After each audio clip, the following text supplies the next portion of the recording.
The day I realized I no longer had a place to call home was the day I stopped believing that a lifetime of sacrifice guaranteed love in return. I never imagined that the children I spent decades raising would one day force me to choose between sleeping on a cold park bench or begging for a corner of their homes, yet the greatest surprise was still waiting for me, and it would change every one of our lives forever. My name is Evelyn Carter, and for more than 40 years I believed my husband and I had built a family that nothing could ever break apart. After he passed away from a long illness, the why, hospital bills, unpaid loans, and rising living expenses slowly consumed everything we had worked for until I stood outside my empty house with nothing but a suitcase, a backpack, and memories that no one could ever take away. I had 3 children who followed very different paths through life, and I could not have been prouder of each of them while they were growing up. My oldest son, Nathan, owned several successful businesses. My daughter, Lauren, had become a respected heart specialist, and my youngest son, Caleb, worked long days as a construction laborer, earning just enough to keep food on the table for his small family. When my husband and I were younger, every extra dollar we earned went toward giving Nathan and Lauren opportunities we never had because we believed education would open doors that hard work alone never could. Caleb never complained about receiving less because he always smiled, found a job after high school, and quietly told us that seeing the family together was worth more to him than any college degree. After losing my home, I spent one freezing evening sitting beneath the small roof of an old bus stop while rain soaked the empty streets around me, wondering how life could change so completely in such a short time. As I held my late husband's faded photograph against my chest, I made the painful decision that the next morning I would knock on each of my children's doors, hoping at least one of them still remembered the mother who had spent her entire life putting their happiness before her own. The next morning, I put on my cleanest sweater, brushed my hair the best I could, and caught the first city bus to Nathan home, trying to convince myself that no mother should feel ashamed for asking her own child for help. Every mile filled me with hope and fear at the same time because I kept remembering the little boy who once cried whenever I left him at school. And I prayed that loving child was still somewhere inside the successful man he had become. Nathan lived in a beautiful neighborhood where every lawn looked perfect, and every driveway held expensive cars that cost more than my old house had been worth years ago. He opened the front door wearing an expensive suit, smiled politely for only a second, then glanced over my shoulder as if he was worried someone might see me standing there with my worn suitcase. I quietly explained everything that had happened, telling him I did not need money or luxury because all I wanted was a small place to sleep until I could figure out my next step. Nathan lowered his eyes for a moment before explaining that important business clients visited often and that having me stay there would create uncomfortable questions. Then he gently closed the door while promising to call later, leaving me staring at my own reflection in the polished glass. My heart felt heavier than my suitcase as I walked away from his house, but I refused to let disappointment steal the little hope I still carried inside me because I believed my daughter would surely understand. Lauren had spent her life caring for sick strangers every day, so I told myself there was no way she could turn away the woman who had spent countless sleepless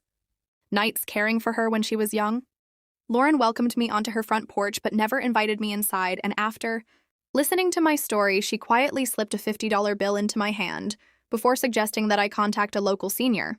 shelter where professionals could look after me better than she could. I thanked her through trembling tears because I no longer had the strength to argue. Yet as I walked back toward the sidewalk, I realized that complete strangers had shown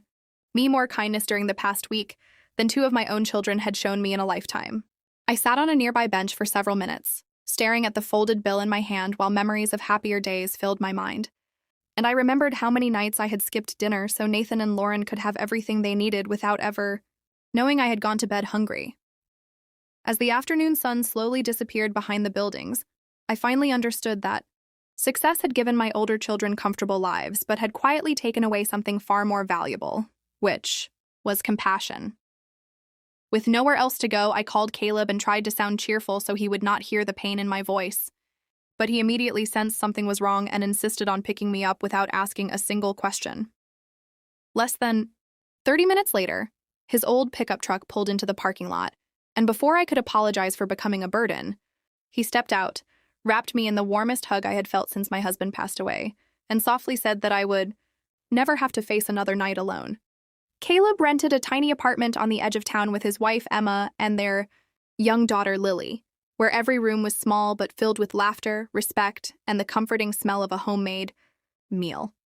They cleared a corner of the living room for my bed, insisted that I take the only comfortable blanket in the house, and treated me like an honored guest, even though I knew they were already struggling to pay their monthly bills. Late that evening, I quietly overheard Caleb and Emma talking in the kitchen after they thought I had fallen asleep, and my heart nearly broke when Emma suggested pawning both of their wedding rings so they could buy enough groceries and medicine until Caleb received his next paycheck. Caleb gently held her hands and promised they would find a way because family came before everything else, and hearing those words made me cry silently into my pillow so they would never know I had heard their sacrifice. The following morning, I woke up determined to find any small job that would help ease the burden on their family. But before I could even finish my coffee, someone knocked firmly on the apartment door with news that none of us could have imagined. Within a few short minutes, the lives of everyone in my family were about to change forever, and the people who had turned their backs on me would soon discover that some mistakes cannot be erased with money or apologies. Caleb opened the door and found a neatly dressed attorney holding a thick folder and asking if Evelyn Carter lived there. And I slowly stepped forward, thinking there must have been another unpaid bill waiting for me. Instead, the attorney introduced himself and explained that he had spent weeks searching for me because my late husband had left behind confidential legal instructions that could only be delivered into my hands. My hands trembled as I opened the envelope and discovered that years earlier, my husband had quietly invested in a small manufacturing company with an old friend who later became its majority owner. The business had recently been sold for an enormous amount of money, and after taxes and legal fees were settled, my share was worth several $1,000,000, making me the sole owner of a fortune I never knew existed. The attorney smiled warmly as he congratulated me, but the words that touched my heart the most came from a handwritten letter my husband had left inside the envelope for me to read if this day ever arrived. He wrote that wealth could disappear overnight, but true character would always reveal itself during difficult times, and he hoped I would never forget the people who stood beside me when I had absolutely nothing. News of my unexpected inheritance spread through the family faster than I could have imagined, and before sunset, my phone began ringing over and over with messages from Nathan and Lauren asking if we could meet because they suddenly missed me more than ever.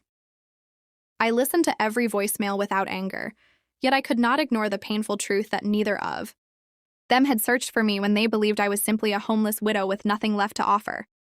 That evening, I sat at Caleb's small kitchen table, surrounded by the family that had loved me without expecting anything in return, and I quietly decided that the greatest gift I had received was not the money, but the chance to finally see every heart exactly as it truly was.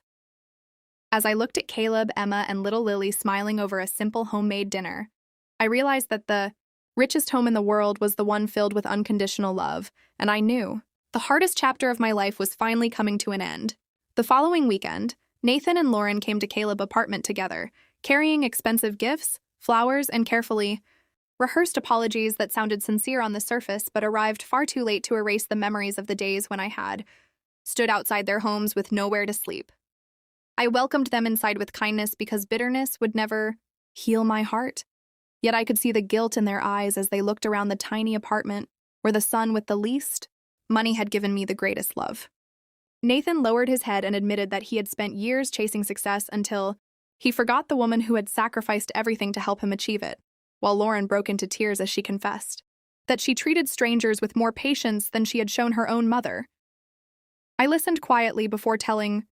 them that forgiveness could be given freely, but trust could only return through actions, because love is proven during difficult moments rather than comfortable ones. When the legal paperwork was completed, I used part of the inheritance to buy Caleb and his family a warm, comfortable home where they would never have to worry about rent again, and I also created a scholarship in my late husband's memory to help hardworking young people who could not afford an education. Nathan and Lauren expected large financial gifts for themselves, but I gently explained that they already possessed everything money could buy, while Caleb had given me something that no amount of wealth could ever replace. As the months passed, my family slowly began to heal, and Nathan and Lauren made a genuine effort to rebuild the relationship they had nearly destroyed by visiting often, helping others in need, and spending time together without thinking about business or social status. Every evening, I sat on the front porch of my new home watching the sunset, and I realized that losing everything had uncovered the greatest truth of my life, because the poorest person in the family